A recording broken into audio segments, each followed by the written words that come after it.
bring the herbs of my bloodline, from my grandmother to her great-grandmother, and her great-great-grandmother, her great-great-grandmother.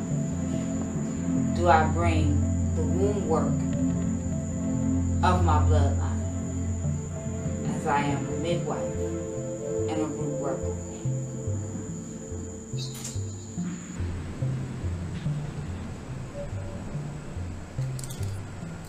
Powerful when we are able to tap into it and to know that when we see things or hear certain things, it's not just always a random thought. You know, we are hearing and seeing things for a reason.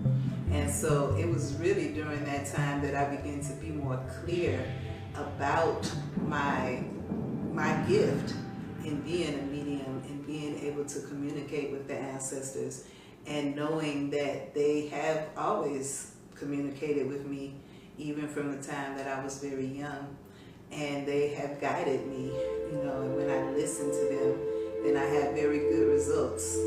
So when it comes to the healing, I actually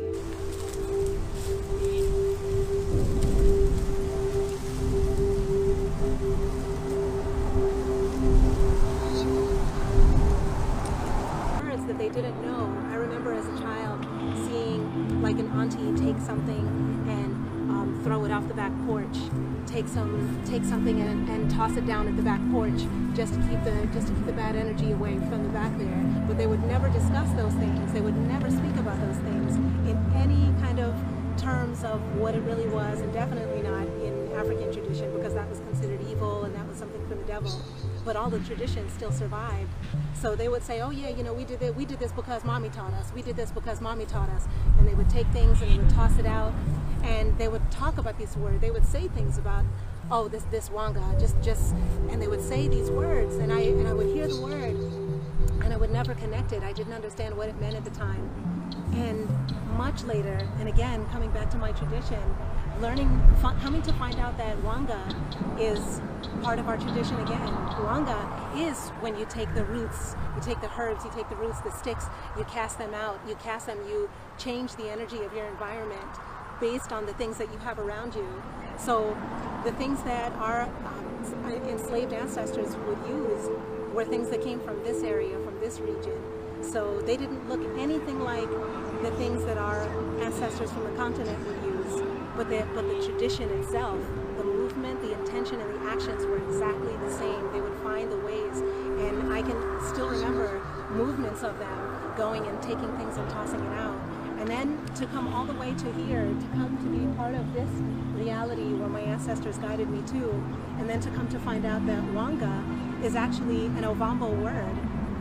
So without even knowing, without even realizing that they were still penetrating the Christian tradition that had been imposed on them, my family was still using words, still using movements, actions, and words that were directly descended and given to them by the Ovambo people. Because the word wanga that's an Ovambo word. That's a word of us. And so these same things are buried. They're inside of our DNA. They can't go anywhere. They can be overlaid with all sorts of other traditions, but there's no way for what is really alive inside of us, for what is really divine inside of us, to disappear. There's no way.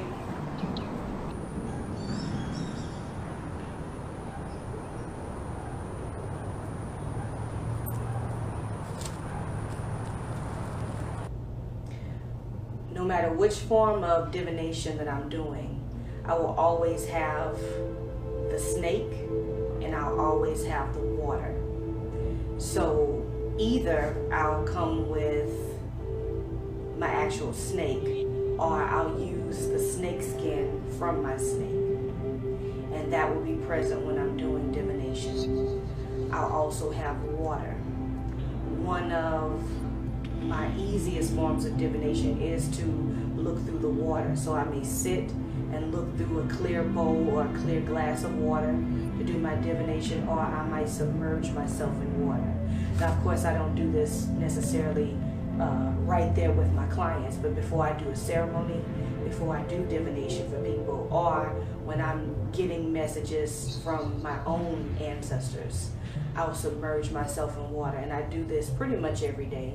I'll spend at least 3 hours of my day in water. And when I come out with lots of answers. I come out with lots of clarity. But my people are water people. My mother and my grandmother transferred this tradition to me. We spend lots of time in water. Lots of the ceremonies that were performed on me as a child had to do with water. The cleansing rituals, you know, the way that we divined, the dreams, everything was surrounding water. So this was directly passed to me from my mother, from my grandmother, and then her mother, and so on.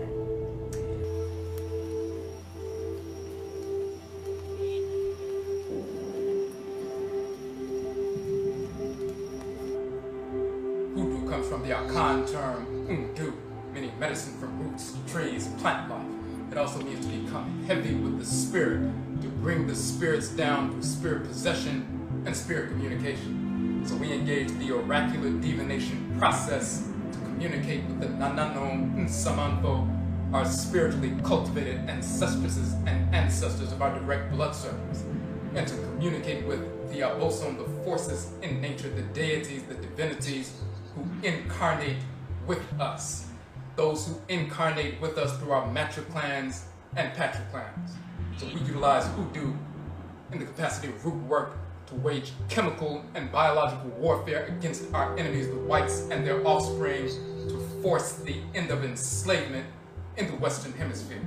And we have that precedent that we established centuries ago to build upon today, utilizing our ancestral religious practices through the agency of oracular divination to wage chemical and biological warfare against our enemies.